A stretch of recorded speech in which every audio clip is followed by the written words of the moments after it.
What's good, YouTube? It's your boy, Blue Blood Sports TV, back at y'all with another one.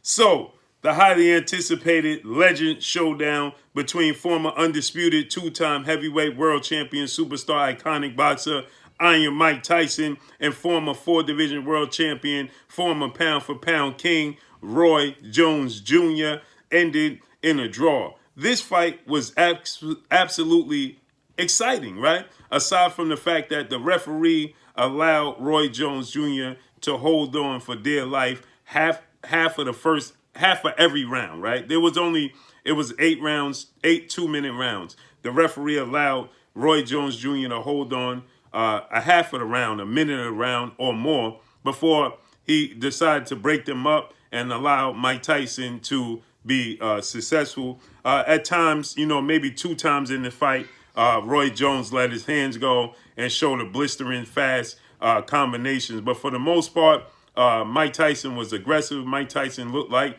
the old Mike Tyson.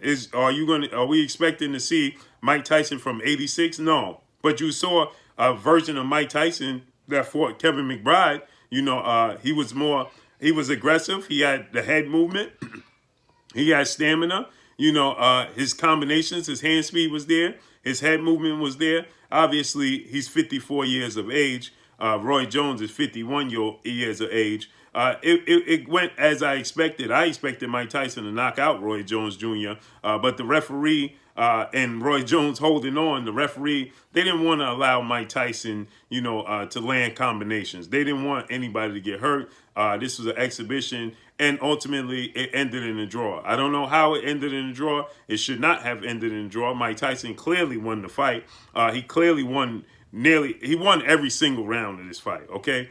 He was landing in significant punches. Every now and then, Roy Jones would show a flashback, but styles make fights, right? And the style of the fighter, when you age, it shows. Roy Jones relied on his reflexes, his athletic ability. Mike Tyson relied on his athletic ability, his reflexes, but more so of his skill set inside the ring. Roy Jones was never technically skilled in the ring. He was just the most gifted athlete we ever seen grace the squared circle.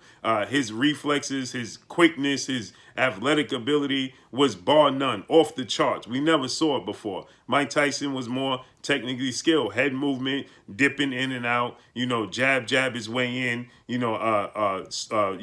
move his head on his way in, apply pressure, use different angles, use combinations. He was attempting to do that at times, going to the body and then trying to come back up. But Roy Jones was tying him up and holding on.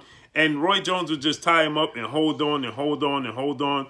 And the referee would absolutely not break them. Why? Because the referee didn't want Mike Tyson to get off. He didn't want Mike Tyson to land one of those combinations and knock Roy Jones out and probably see Roy Jones get seriously hurt. So the rules, you can see, they were clearly were trying to protect Roy Jones Jr. But it was very exciting. This was more exciting than the fight we had between Daniel Jacobs, two-time middleweight world champion, and Gabe Rosado, and they're significantly younger. Both guys are in their 30s. We're talking about two guys in their 50s, and this fight was still, even with Roy Jones' excessive holding, this fight was still more exciting than that fight. That's the reason why they're legends. Can you imagine what they would have done in the absolute prime of their careers? They would have done magnificent. The numbers would have been off the charts. The excitement would have been off the charts if this was them in their absolute prime. But, I'm proud of it. A lot of people weren't looking forward to it. A lot of people thought it was a circus act, and it was anything but that, right? This was reminiscent. It was better, more excitement, and exhibition like Floyd Mayweather versus Conor McGregor, right? It kind of put you in that mindset, but it was exciting, right? Because you felt like any given moment, Mike Tyson could land a punch and seriously hurt Roy Jones. Now, Roy Jones was still very elusive. So it made you wonder and made you curious how this fight would have went in their prime, because Roy Jones in his prime was the greatest athlete we ever saw in the sport of boxing, and he was elusive. Even tonight, his elusive ability was frustrating Mike Tyson, and he's not even elusive as he used to be. Now, obviously, Mike Tyson isn't as quick as he used to be.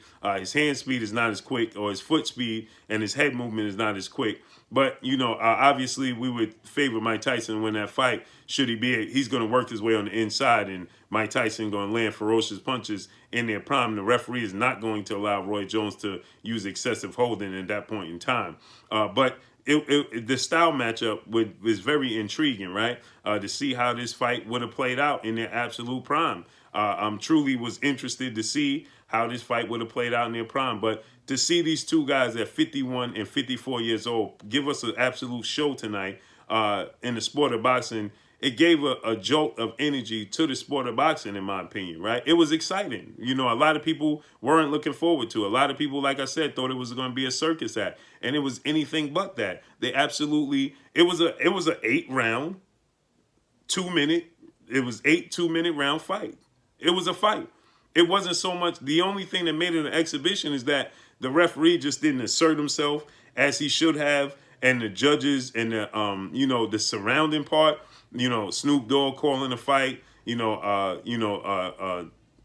the Israel, the UFC superstar calling the fight, and the referee not breaking as he should on a normal basis, and the judges being former world champions. You had Chad Dawson, you had Vinny Pazienza, you had ex fighters as the judges in the fight. That's an important thing. I think that ex-fighters should be the judges in fights more often, in a regular basis, because they understand more of what they're seeing, what they're witnessing. So I would love to see that, have actual fighters, ex-fighters, judging fights.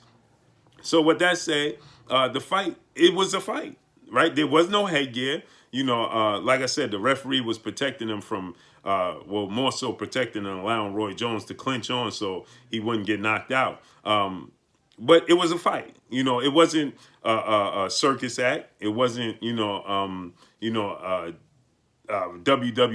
entertainment. That's not what we got tonight. It was a truly a boxing match. And I clearly thought Roy Jones lost the fight. Mike Tyson won the fight. Mike Tyson said that he's absolutely looking to continue on. One thing I want to clear up, Mike Tyson cannot compete with today's heavyweights. He cannot compete in the ranking system. He made that abundantly clear at the end of the fight. He stated that he wants to compete in the Legends League. He's not looking to compete for ranking system and for world titles. He said this is more exciting doing it in this format than actually fighting in the format of for world championships of politics. So he said it's much more exciting to do it this way. But the ability, obviously Roy Jones said that it's a strong possibility he may never grace the square circle. Mike Tyson said, I want Roy Jones to be on my next fight on the undercard. Roy Jones said he'll talk to his family and figure that out. But Mike Tyson, said that he's absolutely looking to grace the square circle once again. I would love to see Mike Tyson and Shannon Briggs go at it. That would be a huge fight. Mike Tyson and Shannon Briggs. Hopefully things clear up. We could get Mike Tyson and Shannon Briggs at the Barclays Center in Brooklyn. As I always stated, the Barclays Center was not in existence when Mike Tyson was at the height of his career. Neither was it in existence when Shannon Briggs was at the height of his career. Shannon Briggs is a 2-time heavyweight world champion. They're both from Brownsville. It would do enormous numbers. It would sell. They both have a mouthpiece. They both could sell a fight. Now, Shannon Briggs obviously has a lot of respect for Mike Tyson, who is his elder and is from the same place he is. Inside the ring, he's not going to hold anything back. Now, Shannon Briggs is obviously younger than Mike Tyson. I think Shannon Briggs is like 48, 49 years of age. Mike Tyson is 54 years of age. But like I said, if this was to take place in Brooklyn at the Barclays Center, it'd be a huge draw. Evander Holyfield wants to fight with Mike Tyson. Obviously, they have a history. They had 2 past fights. That would be a little more serious. I don't know how eager Mike Tyson would be to get in the ring with Evander Holyfield, but that would have more implications than this fight because they have a history. They had 2 fights. Mike Tyson, we all know what happened with the air situation. The first fight, Mike Tyson was knocked out. So we understand there's a long history there. Evander Holyfield started getting back in shape. So Mike Tyson wants to make this a legend league. He wants to, have ex-fighters get in the ring and compete with one another. Both guys tonight were paid $10 million. It's going to go to charity, and things of that nature. But it was definitely exciting. It exceeded my expectations. I did not expect to see this. I thought that it was going to be in an exhibition format, but no, it was exhibition style because we used to 3 minute 12 round 3 minute fights, right? Obviously tonight was eight rounds with 8 2-minute round fights. So it's exhibition style, but the fight itself was not exhibition. So kudos to Mike Tyson and Roy Jones Jr. for giving us excitement on this night. That's all I got for y'all. Y'all already know what it is. It's your boy Blue, Blue Blood Sports TV. Hate, like, comment, and subscribe. You haven't subscribed, hit the subscribe button, hit the like button, hit the bell icon to get all the new notifications. Follow me on Instagram at Blue Blood Sports TV, all one word. Y'all already know what it is. Shout out to the entire LDBC. Shout out to New Media. Shout out to Black Media Row. Make sure you like the shitty videos. That's all I got for y'all. Peace.